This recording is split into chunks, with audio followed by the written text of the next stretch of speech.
हम मीनू झा प्रणाम करै छी समस्त मिथिलावासी के।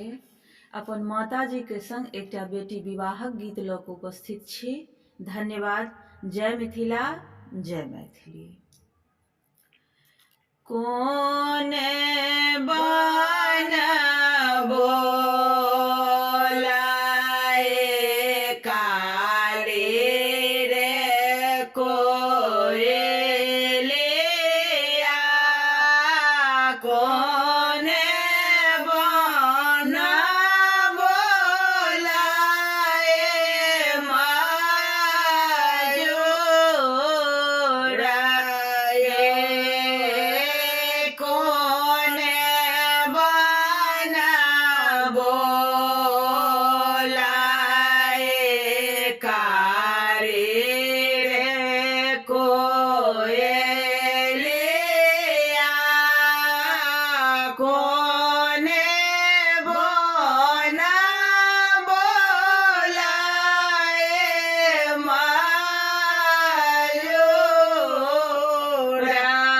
यो, किना कमालिया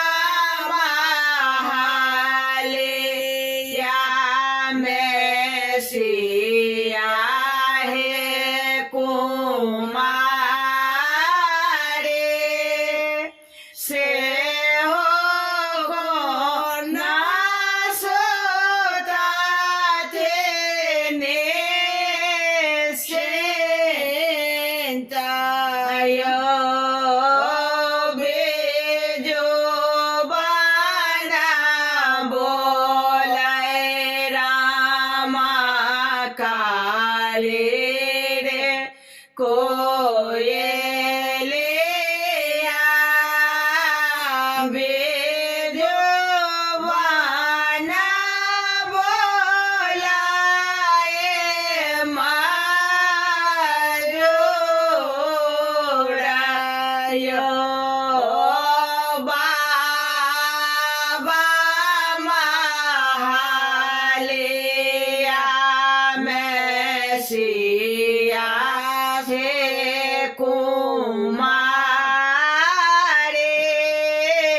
से हो कोना सोतला